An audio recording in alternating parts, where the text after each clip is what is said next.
की आवाज, जहां एक कुख्यात अपराधी विकास दुबे और उसके लोगों ने घात लगाकर पुलिस टीम पर हमला कर दिया और कुछ ही मिनटों में कई पुलिसकर्मी शहीद हो गए। यह सिर्फ एक घटना नहीं थी, यह उस सिस्टम की झलक थी जहां कानून मौजूद तो था लेकिन हर जगह असरदार नहीं था। प्रयागराज, जहां अटिक अहमद का नाम सिर्फ अपराध की दुनिया में नहीं बल्कि सत्ता के गलियारों तक गूंजता था। पूर्वांचल, जहां मुख्तार अंसारी जैसे नाम वर्षों तक प्रभाव बनाए रखते थे। लेकिन कहानी सिर्फ इन नामों की नहीं थी, कहानी उस सिस्टम की थी जहां कई बार वर्दी दबाव में थी और कई बार उसी सिस्टम का हिस्सा बन चुकी थी। जहां एक आम आदमी चाहकर भी कुछ नहीं कर सकता था क्योंकि उसे पता था कि हर लड़ाई कानून से नहीं जीती जाती। जहां सड़कें अंधेरे में डूबी रहती थीं, जहां विकास की जगह दबदबे की पहचान होती थी और जहां इंफ्रास्ट्रक्चर पीछे छूट चुका था। धीरे धीरे यह सब सामान्य हो चुका था। लोगों ने मान लिया था कि यहां कुछ नहीं बदल सकता। लेकिन हर सिस्टम की एक सीमा होती है और जब वह सीमा टूटती है तो कोई एक व्यक्ति सामने आता है जो पूरी दिशा बदल देता है।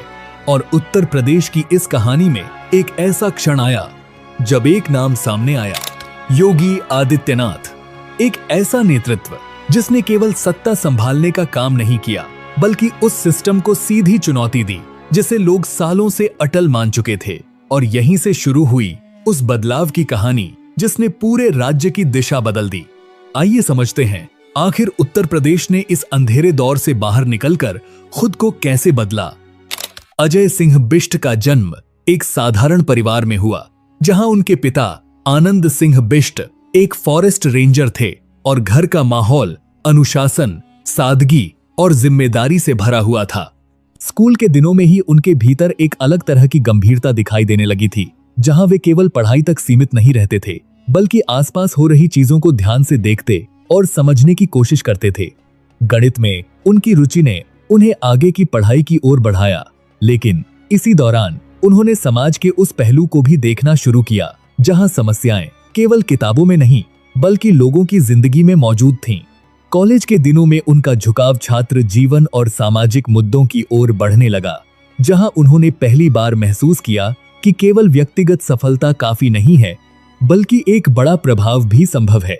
और शायद यही वह समय था जब उनके भीतर यह सवाल पैदा हुआ, क्या वे सिर्फ एक सामान्य जीवन जिएंगे या कुछ अलग करने की कोशिश करेंगे। यही सवाल धीरे धीरे उनके फैसलों की दिशा तय करने लगा और उन्हें उस मोड़ तक ले गया जहां उन्होंने घर छोड़ने का निर्णय लिया। उधर उत्तर प्रदेश एक ऐसे दौर से गुजर रहा था जिसे समझना आसान नहीं था, क्योंकि यह केवल एक राज्य की स्थिति नहीं थी, यह एक पूरी व्यवस्था की कहानी थी। भारत का सबसे अधिक जनसंख्या वाला राज्य, जहां 20 करोड़ से ज्यादा लोग रहते हैं और जहां व्यवस्था का हर असर सीधे करोड़ों जिंदगियों को प्रभावित करता है। लेकिन उस समय इस राज्य में एक अजीब सा विरोधाभास दिखाई देता था। कानून मौजूद था लेकिन उसका असर हर जगह महसूस नहीं होता था। कई बार फैसले अदालतों में नहीं बल्कि ताकत के आधार पर तय होते थे। पूर्वांचल से लेकर पश्चिमी उत्तर प्रदेश तक कई ऐसे इलाके थे जहां लोगों को यह समझाने की जरूरत नहीं थी कि किसका प्रभाव चलता है, क्योंकि यह बात उन्हें हर दिन दिखाई देती थी। अतिक अहमद, मुख्तार अंसारी, विकास दुबे, ये सिर्फ नाम नहीं थे, ये उस दौर की पहचान थे। इन नामों का असर ऐसा था कि गवाही देने से पहले लोग सोचते थे और कई बार सच सामने आने से पहले ही दबा दिया जाता था। लेकिन सबसे खतरनाक बात यह नहीं थी कि अपराध था, सबसे खतरनाक बात यह थी कि यह सब सामान्य हो चुका था। और जब अन्याय सामान्य हो जाए तो बदलाव सबसे मुश्किल हो जाता है।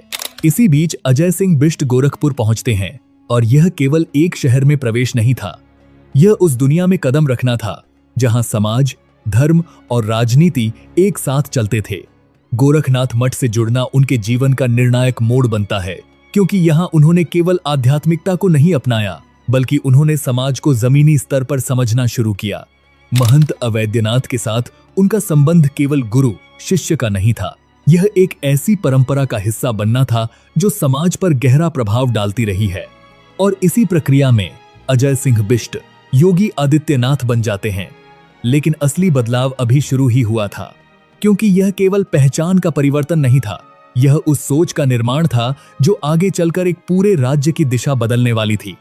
सिर्फ 26 साल की उम्र में सांसद बनना यह दिखाता है कि योगी आदित्यनाथ ने बहुत कम समय में एक मजबूत जनाधार स्थापित कर लिया था। लेकिन उनकी ताकत केवल चुनाव जीतने तक सीमित नहीं थी। उनकी असली ताकत उनकी कार्यशैली में थी। वे केवल भाषण देने वाले नेता नहीं थे, वे सीधे लोगों के बीच जाने वाले नेता थे। जनता दरबार उनके काम करने का तरीका था, जहां समस्याएं सुनी भी जाती थीं और उन पर कार्रवाई भी होती थी। धीरे धीरे उनकी छवि एक ऐसे नेता की बनने लगी जो केवल सिस्टम का हिस्सा नहीं है, बल्कि जरूरत पड़ने पर उसे चुनौती देने की क्षमता भी रखता है। लेकिन असली सवाल अभी भी वही था, क्या यह शैली पूरे उत्तर प्रदेश जैसे विशाल और जटिल राज्य में काम कर पाएगी?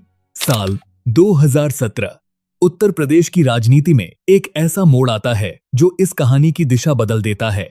योगी आदित्यनाथ मुख्यमंत्री बनते हैं और यह केवल एक पद परिवर्तन नहीं था, यह उस व्यवस्था के लिए एक सीधी चुनौती थी जो वर्षों से अपनी जड़ें जमा चुकी थी। मुख्यमंत्री बनने के बाद उन्होंने केवल आदेश देने तक खुद को सीमित नहीं रखा, उन्होंने प्रशासन के केंद्र में खुद को स्थापित किया। उन्होंने कई महत्वपूर्ण विभाग अपने पास रखे, जिससे यह साफ हो गया कि यह नेतृत्व केवल प्रतीकात्मक नहीं होगा, बल्कि सक्रिय और नियंत्रित करने वाला होगा। लेकिन असली चुनौती अब शुरू हुई थी, क्योंकि सिस्टम को बदलना उसे चलाने से कहीं ज्यादा मुश्किल होता है। इसके बाद जो हुआ वह केवल कार्रवाई नहीं थी, वह उस सिस्टम के साथ सीधा टकराव था जिसने वर्षों तक अपनी पकड़ बनाए रखी थी। राज्य में संगठित अपराध के खिलाफ एक ऐसी प्रक्रिया शुरू हुई जिसमें केवल छोटे मामलों को नहीं, बल्कि उन नामों को निशाना बनाया गया जिन्हें लंबे समय तक अछूता माना जाता था। अतिक अहमद, मुख्तार अंसारी, विकास दुबे, ये नाम अब केवल डर के प्रतीक नहीं रहे, बल्कि कार्रवाई के केंद्र में आने लगे। 2020 में कानपुर के बिकरू गांव की घटना, जहां पुलिस टीम पर हमला हुआ और कई पुलिसकर्मियों की जान गई, इस बात का संकेत थी कि सिस्टम को चुनौती अभी भी मौजूद है। लेकिन इसके बाद जो कार्रवाई हुई उसने यह साफ कर दिया कि अब प्रतिक्रिया का तरीका बदल चुका है। सरकारी आंकड़ों के अनुसार 2017 के बाद राज्य में हजारों आपराधिक मामलों में तेजी से कार्रवाई हुई और संगठित अपराध से जुड़े नेटवर्क पर लगातार दबाव बनाया गया। कई रिपोर्ट्स में यह भी सामने आया कि पुलिस एनकाउंटर की संख्या में तेजी आई और हजारों अपराधियों को गिरफ्तार किया गया, जिससे कानून व्यवस्था पर नियंत्रण मजबूत होने के संकेत मिले। माफिया से जुड़ी संपत्तियों पर कार्रवाई, अवैध कब्जों को हटाना और प्रशासनिक स्तर पर तेजी से फैसले लेना, यह सब केवल आइसोलेटेड घटनाएं नहीं थीं, बल्कि एक पैटर्न बन चुका था। जो नाम कभी खबरों में डर के साथ लिए जाते थे, अब वही नाम कार्रवाई और गिरफ्तारी के साथ सामने आने लगे कि अपराध के कई बड़े मामलों में कमी दर्ज की जा रही है और पुलिस की प्रतिक्रिया समय में भी सुधार हो रहा है। पहली बार लोगों को यह महसूस हुआ कि डर खत्म नहीं हुआ है, लेकिन उसकी दिशा बदल चुकी है। जहां पहले आम आदमी डरता था, अब वही डर उन लोगों तक पहुंचने लगा जो सालों से डर पैदा करते थे। यह केवल कानून व्यवस्था का बदलाव नहीं था, यह उस मानसिकता का बदलाव था जिसने लंबे समय तक यह मान लिया था कि कुछ चीजें कभी नहीं बदल सकती। और शायद यही इस पूरी कहानी का सबसे निर्णायक मोड़ था। लेकिन केवल कानून व्यवस्था को नियंत्रित कर लेना ही किसी राज्य को आगे नहीं बढ़ाता, क्योंकि असली बदलाव तब दिखाई देता है जब विकास उस व्यवस्था को मजबूत करता है। उत्तर प्रदेश जैसे राज्य में, जहां 20 करोड़ से ज्यादा लोग रहते हैं, विकास का मतलब केवल प्रोजेक्ट्स नहीं होता, बल्कि करोड़ों लोगों की जिंदगी में बदलाव होता है। इसी सोच के साथ इंफ्रास्ट्रक्चर पर तेजी से काम शुरू किया गया। एक्सप्रेसवे, नए एयरपोर्ट, औद्योगिक कॉरिडोर, ये केवल निर्माण कार्य नहीं थे, बल्कि कनेक्टिविटी को इस स्तर तक ले जाने की कोशिश थी जहां राज्य आर्थिक रूप से तेजी से आगे बढ़ सके। रिपोर्ट्स और सरकारी आंकड़े यह संकेत देने लगे कि राज्य में निवेश का माहौल बेहतर हो रहा है और बड़े स्तर पर निवेश प्रस्ताव सामने आ रहे हैं, जिनकी कुल वैल्यू लाखों करोड़ रुपए तक बताई गई। नोएडा में दुनिया की सबसे बड़ी मोबाइल मैन्युफैक्चरिंग यूनिट की स्थापना ने उत्तर प्रदेश को वैश्विक मैन्युफैक्चरिंग मैप पर ला खड़ा किया, जहां हजारों रोजगार के अवसर पैदा हुए। डिफेंस कॉरिडोर जैसी परियोजनाओं में भी हजारों करोड़ रुपए के निवेश समझौते हुए और अनुमानित तौर पर हजारों नए रोजगार बनने की बात सामने आई। ग्रामीण सड़कों के विस्तार और शहरी इंफ्रास्ट्रक्चर में तेजी से काम, इन सब ने मिलकर यह संकेत दिया कि विकास केवल घोषणाओं तक सीमित नहीं है, बल्कि जमीन पर दिखाई दे रहा है। कई आर्थिक रिपोर्ट्स में यह भी सामने आया कि उत्तर प्रदेश देश की सबसे तेजी से बढ़ती हुई अर्थव्यवस्थाओं में शामिल हो रहा है और राज्य की जीडीपी में लगातार वृद्धि दर्ज की जा रही है। वन डिस्ट्रिक्ट वन प्रोडक्ट जैसी पहलों के जरिए स्थानीय उद्योगों को बढ़ावा मिला, जिससे छोटे व्यवसायों को भी बड़े बाजार तक पहुंचने का मौका मिला। धीरे धीरे यह साफ होने लगा कि यह बदलाव केवल शहरों तक सीमित नहीं है, बल्कि गांवों तक पहुंच रहा है। और यही वह क्षण था जहां विकास सिर्फ आंकड़ों में नहीं, लोगों की जिंदगी में दिखाई देने लगा। जो राज्य कभी गुंडा राज के लिए मशहूर था, आज वही राज्य इस बात की मिसाल बनता हुआ दिखाई दे रहा है कि जब सिस्टम और विकास साथ चलते हैं तो पहचान भी बदल जाती है। आज उत्तर प्रदेश वही राज्य है, लेकिन उसकी पहचान बदल चुकी है। एक समय था जब यहां डर व्यवस्था का हिस्सा था और आज वही डर दिशा बदल चुका है। कभी फैसले ताकत से तय होते थे, आज वही फैसले कानून के दायरे में आने लगे हैं। यह बदलाव अचानक नहीं आया, यह बना है फैसलों से, टकराव से और उस इरादे से जिसने यह मानने से इनकार कर दिया कि यहां कुछ नहीं बदल सकता। और इस पूरे बदलाव के केंद्र में एक नाम लगातार दिखाई देता है, योगी आदित्यनाथ। एक ऐसा नेतृत्व जिसने सिर्फ सिस्टम को संभालने की कोशिश नहीं की, बल्कि उसे बदलने की कोशिश की।